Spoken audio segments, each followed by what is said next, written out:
इंदसदवंदयाणं तिहुबड़हिद मधुर विशद वक्काणं अंतातीद गुणाणं रणमोजिणाणं जिद भवाणं। सम्माननीय मंच एवं समस्त साधर्मी जन जो हमारे सामने विराजमान है उनके लिए शुद्धात्म वंदन।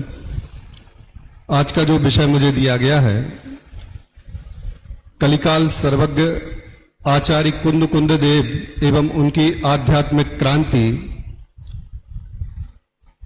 भगवान महावीर के निर्माण के पश्चात 683 वर्ष तक जो परंपरा चली वो अंग परंपरा थी। जब अंग परंपरा का विच्छेद हुआ तो जो क्षीण अंग के ज्ञानी थे ऐसे मांगनंदी मुनिराज, उनके पश्चात दो धाराएं चली। दो धाराओं में एक धारा जो सिद्धांत ग्रंथों की थी और द्वितीय धारा जो आध्यात्मिक क्रांति लाई थी। जो सिद्धांत ग्रंथ लिखे उनमें आचार्य दर्शन प्रमुख थे और जो आध्यात्मिक क्रांति लाए उनमें आचार्य कुंद कुंद देव प्रमुख थे। चूंकि मेरे पास दो विषय हैं, आचार्य कुंद कुंद देव और साथ में उनकी आध्यात्मिक क्रांति कैसे आई। मैं आचार्य कुंद कुंद देव की क्या विशेषताएं हैं उनके लिए थोड़ा सा दृष्टिपात करता हूं। आचार्य कुंद कुंद देव इतने सर्वमान्य आचार्य हैं कि जब हम कोई भी मंगलाचरण करते हैं तो उसमें भगवान महावीर, गौतम गणधर और उसके पश्चात आचार्य कुंद कुंद देव को याद करते हैं। कोई भी शास्त्र का हम मंगलाचरण करते हैं, अस्मूल ग्रंथ करतारा श्री सर्वज्ञ देवा, तदुत्तर ग्रंथ करतारा श्री गणधर देवा, प्रति गणधर देवा, तेसाम वचनानुसार माशाद कुंद कुंद आचार्य परंपराया खालिस्तान शास्त्र विरचितम। और जब भी याद करते हैं तो आचार्य कुंद कुंद देव की आमना को याद करते हैं। आचार्य कुंद कुंद देव चूंकि किसी परिचय के मोहताज नहीं थे, वो खुद अपने आप में ऐसे व्यक्तित्व थे कि उनकी आभा चारों ओर फैल जाती थी। जैसे कुंद पुष्प होता है उसकी भांति उनकी आभा सर्वत्र फैल रही थी। आचार्य कुंद कुंद देव का कोई विशेष परिचय हमें शास्त्रों में नहीं मिलता है, परंतु जो भी परिचय है उसमें आचार्य कुंद कुंद देव को उनके कोंड कुंदपुर नाम एक गांव था, ग्राम था, उस ग्राम के नाम से ही उनको कुंद कुंद आचार्य की प्रसिद्धि प्राप्त हुई। आचार्य कुंद कुंद देव के संदर्भ में 5 नाम बहु प्रचलित हैं। उनमें उनका जो जन्म का नाम था वो पद्मनंदी था। ऐलाचार्य, गृद्धपृच्छ, कुंद कुंद आचार्य, बक्रगीवाचार्य, इस प्रकार से उनके 5 नाम बहु प्रचलित हैं। आचार्य कुंद कुंद देव, ऐसा कहा जाता है कि विदेश क्षेत्र जाकर के देवनंदी महाराज जो दर्शन सार के रचयिता हैं, उन्होंने ऐसा लिखा कि यदि आचार्य कुंद कुंद देव श्रीमंदिर भगवान की वाणी नहीं सुनते तो हम इन जो श्रमण जन हैं उनको कैसे तत्व की उपलब्धि होती। आचार्य कुंद कुंद देव स्वयं में ही एक समर्थ आचार्य रहे। उनकी इतनी अधिक प्रामाणिकता थी। अब प्रामाणिकता का मूल कारण यह था कि जब भी वो कोई बात करते हैं तो उनकी बात के पीछे वो अपने आप को ना रख करके स्वयं ये कहते हैं कि ये केवली और श्रुत केवलियों की वाणी है, इसमें मैंने कुछ नहीं किया। आप कोई भी मंगलाचरण उठा के देखेंगे, समय सार का मंगलाचरण हम देखते हैं तो उसमें वो लिखते हैं कि बंदित्तु सब सिद्धे ध्रुवचल मणो बदम कत्ते भुच्छामी समय पहाड़ मिणिमो शुद्ध केवली भणिदम। जब भी आप देखोगे नियम सार में भी वो कहते हैं कि ये केवली और शुद्ध केवली की बात है। यदि आप पंच परमागम उठा करके देखोगे तो कम से कम 100 बार ये उन्होंने बात लिखी है कि ये मेरी बात नहीं है, ये बात केवली और शुद्ध केवली के द्वारा कही गई है। एक पक्ष होता है आचार्यों का एक व्यक्तित्व और एक पक्ष होता है कृतित्व कहें या कर्तृत्व कहें। तो उनकी जो कृतियां हैं उन कृतियों में 5 परमागम बहुत प्रसिद्ध हैं। वैसे तो ये कहा जाता है कि 24 प्रावृत उन्होंने लिखे। 24 प्रावृत में जो हमारे पास उपलब्ध प्रावृत हैं उन उपलब्ध प्रावृतों में 13 उपलब्ध प्रावृत हैं, जिनमें से अपन ऐसा कहते हैं 4 परमागम और अष्टपावड़ के 8 प्रावृत, इस प्रकार से 12 और एक द्वादश अनुप्रेक्षा वारसाणुवेक्षा नाम का एक शास्त्र भी उन्होंने लिखा। ये 13 तो उपलब्ध हैं। कई लोग ऐसा कहते हैं रैणसार और मूलाचार भी उनकी कृति है। तो जो हमारे पास उपलब्ध साहित्य है उनमें वास्तव में जो ये पंच परमागम है, ये पंच परमागम इस प्रकार का साहित्य है कि यदि आप इसमें देखोगे थोड़ा सा मैं प्रसंग प्राप्त है, आगे अपनी 17 दिन समय सार पर चर्चा चलनी है, लेकिन मैं उन पंच परमागम की थोड़ी सी विषय वस्तु यहां 2-5 मिनट में प्रस्तुत करना चाहता हूं। फिर उसके बाद आपको समय सार पर बहुत सुंदर चर्चा मिलेगी। आप जब पंच परमागमों को देखते हो तो इसमें परमागम शब्द क्यों लिखा? वास्तव में इन 5 परमागमों में वो उत्कृष्ट जो शुद्धात्म तत्व है उसकी ही चर्चा है, अन्यत्र और कोई वार्ता नहीं है। वो तो प्रसंगपात जो भी बातें हैं उनमें मात्र एक लक्ष्य है आचार्य कुंद देव का कि वो शुद्धात्म तत्व क्या है।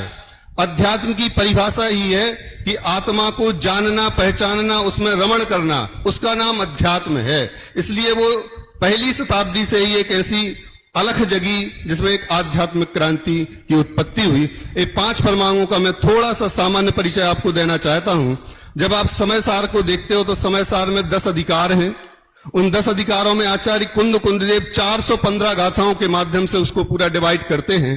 पहला पूर्व रंग अधिकार, जीवाजीव अधिकार, फिर उसके बाद कर्ता कर्म अधिकार, पुण्य पाप अधिकार, आश्रव अधिकार, संबर अधिकार, निर्जरा अधिकार, बंध अधिकार, मोक्ष अधिकार और सर्व शुद्ध ज्ञान अधिकार। इस प्रकार से 415 गाथाओं में निबद्ध ये अद्भुत समय सार है। जब आप प्रवचन सार की ओर जाते हो तो प्रवचन सार को आप देखोगे तो यहां इन्होंने शुद्धात्म तत्व के माध्यम से उस तत्व को बतलाया।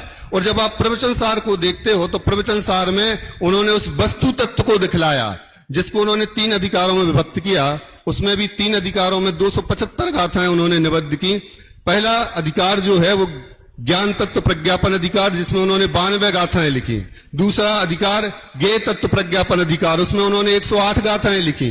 और उसके बाद चरणानुयोग सूचक शूलिका, जिसमें उन्होंने 75 गाथाएं लिखी। इसमें भी उन्होंने अंतराधिकार किए, एक में 4, फिर 3 और फिर उसके बाद 4। इस प्रकार आप देखोगे तो प्रवचन सार में उस वस्तु तत्व को उन्होंने प्रतिपादित किया है। आप इसके बाद जब पंचास्तिकाय को देखते हो तो पंचास्तिकाय में आचार्य कुंददेव 173 गाथाएं लिखते हैं। और 173 गाथाएं लिखते हैं तो उन्हें 173 गाथाओं को भी उन्होंने 3 अधिकारों में विभक्त किया। पहला एक अधिकार है जिसमें उन्होंने प्रथम श्रुत स्कंद, जिसमें सट द्रव्य और पंचास्तिकाय के माध्यम से 104 गाथाएं निबद्ध की। उसके बाद आप जब देखोगे तो दूसरा अधिकार जिसमें उन्होंने जीवादि 7 तत्व और पुण्य पाप, इस प्रकार 9 पदार्थों की चर्चा 49 गाथाओं में की। और फिर शेष 20 गाथाओं में मोक्ष मार्ग का क्या स्वरूप होता है उसको उन्होंने प्रदर्शित किया। तो 173 गाथाओं में उन्होंने वस्तु का स्वरूप, आचार्य जयसेन स्वामी ऐसा लिखते हैं, यदि किसी को विस्तार रुचि में शुद्धात्मा जाननी है तो उसको समय सार पढ़ना चाहिए। यदि किसी को मध्यम रुचि में शुद्धात्मा का वस्तु स्वरूप का ज्ञान करना है तो उसको प्रवचन सार पढ़ना चाहिए। और यदि किसी को संक्षेप रुचि में देखना है शुद्धात्म तत्व तो उसको पंचास्तिकाय पढ़ना चाहिए। नियम सार को भी उन्होंने 12 अधिकारों में बांटा। और अष्टपौढ़ तो अपने आप में 8 ग्रंथ हैं। 8 ग्रंथों के माध्यम से देखिए, जब आप समय सार को देखो और नियम सार को देखो तो आचार्य कुंद देव वहां पर उस शुद्धात्म तत्व के प्रतिपादक दिखाई देते हैं। जब आप प्रवचन सार और पंचास्तिकाय देखोगे तो वहां पर वो वस्तु तत्व क्या है उसको वहां प्रतिपादक दिखाई देते हो। और जब आप अष्टपौढ़ को देखोगे तो उनका एक प्रशासक रूप, एक आचार्यत्व कैसा होता है वो आपको वहां पर दिखाई देगा। अब मेरा बस 2 मिनट में अपनी बात समाप्त करता हूं। अब उनकी आध्यात्मिक क्रांति के से तात्पर्य क्या है? जब कोई चीज लीक से हट करके आती है तो एक क्रांति लाती है। जब ये परिपाटी चल रही थी, आचार्य धरसेन स्वामी, पुष्पदंत भूतबली, इनके द्वारा सिद्धांत ग्रंथ लिखे जा रहे थे। वहां पर कर्म सिद्धांत, गुणस्थान, स्वर्ग नरकादिक, इनके माध्यम से बात की जा रही थी। तो उससे हट करके उन्होंने एकमात्र शुद्धात्म तत्व को लक्ष्य बनाया और पूरा समय सार उसके लिए समर्पित किया। समय सार में वास्तव में जो उन्होंने बात रखी, आप कोई भी गाथा उठा करके देखोगे, आचार्य कुंद देव तीसरी गाथा में जब ये प्रारंभ करते हैं कि जो एकत्व विभक्त आत्मा है वो संपूर्ण लोक में सुंदर है और मैं उस शुद्धात्मा को ही कथन करूंगा, तो फिर वो पुनः 5वीं गाथा में प्रतिज्ञा करते हैं, तमेयत व्यक्तम दाह्यम अपनो सभी हवेण, मैं उस शुद्धात्म तत्व को मैं दिखाऊंगा। फिर आगे जाते हैं तो फिर 13वीं गाथा में, 14वीं गाथा, 15वीं गाथा, यहां पर उस शुद्धात्म तत्व को बतलाते हैं। 38वीं गाथा में अयमिक को खलु शुद्धो, इस प्रकार से 73वीं गाथा आप पूरा समय सार यदि उठा करके देखते हो तो आपको उसमें एकमात्र शुद्धात्म तत्व ही लक्ष्यभूत पदार्थ है। इसलिए पूज्य गुरुदेव श्री उस पर इतने रीझे और उन्होंने कहा कि वास्तव में तो अशरीरी होने का मार्ग है। समय हमारे पास बहुत अल्प है। मैं एक वृंदावन दास जी की एक पंक्ति बोल करके अपनी बात को विराम देता हूं। हुए ना होंगे मुनिंद कुंद कुंद से। वास्तव में ऐसे अद्भुत व्यक्तित्व, उनको किसी के परिचय की आवश्यकता नहीं है, वो अपने आप में ही ऐसे समर्थ आचार्य थे। ऐसे आचार्य कुंद कुंद देव को पुनः नमन करते हुए मैं अपनी बात को विराम देता हूं। ओम नमः सिद्धेभ्य।